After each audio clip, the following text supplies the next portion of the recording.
What's up guys? Welcome to my YouTube channel, and for today's vlog, I want to share with you how to translate Tagalog to Pangasinense or Panggalatok. And papunta ako ngayon sa Alog kasi kukuha kami ng damo or some mga pagkain ng rabbit, and at the same time titingin daw ng pupo ng baka si mama pang fertilizer. So tara, tingnan natin.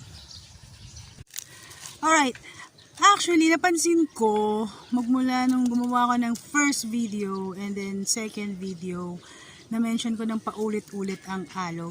Actually yun yung alog means bukid sa Pangasinense or Panggalatok.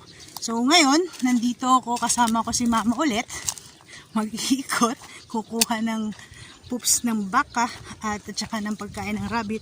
Ma, ano bang tama? Pangasinense or Panggalatok? Pangasinense. Bakit?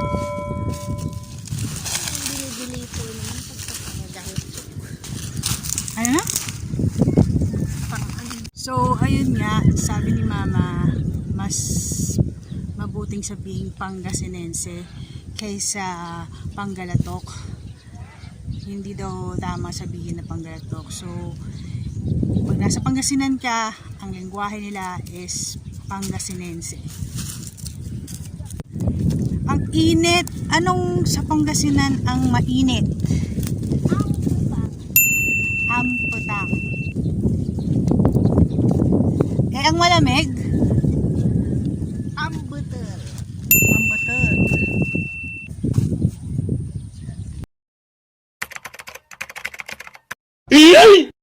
So, na fully charge ko na yung cellphone ko, and kumakain kami ngayon ni mama. Anong Pangasinan ng kain? Mangan. Mangan. So, kapag tinawag ko kayo na kain na tayo, ano sa Pangasinan nun? Mangantila. Mangantila. So, mangantila guys! Let's eat. Ibig sabihin, let us eat.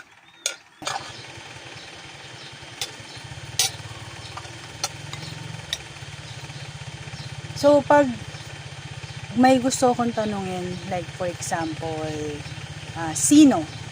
Ano sa Pangasinan ng Sino?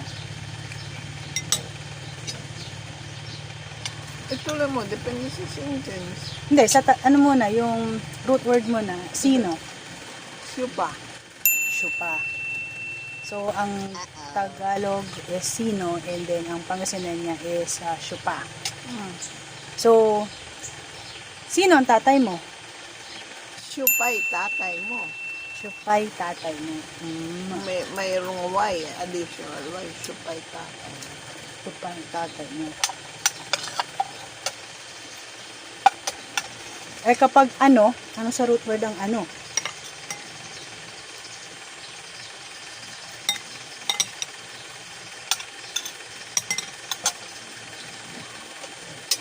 Ano? Ano sa Pangasinan ng ano? Anto. Anto. So, Okay, ano ang pangalan? or ano ang ulam mo? Antoy.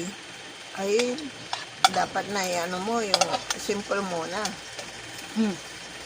Anong ulam mo eh? Antoy siram, oh.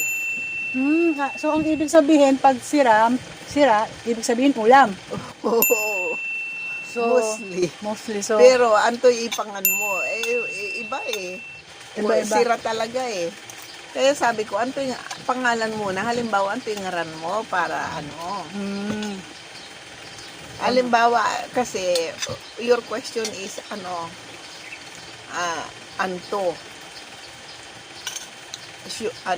Ano.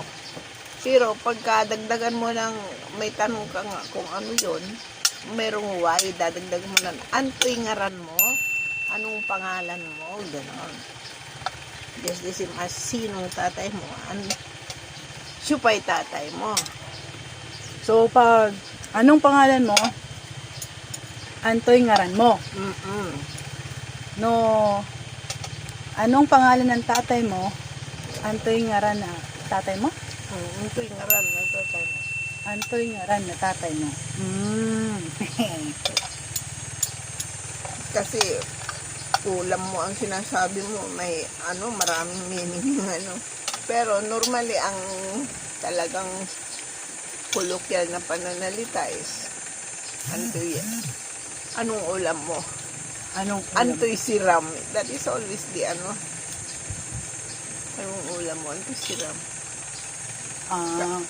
Kasi usually ang sira sa Pangasinan, ang ibig sabihin ng sira is isda. Sira. Isda. Fish in English. Isda in Tagalog. In Pangasinan, sira. Antoy ulam mo.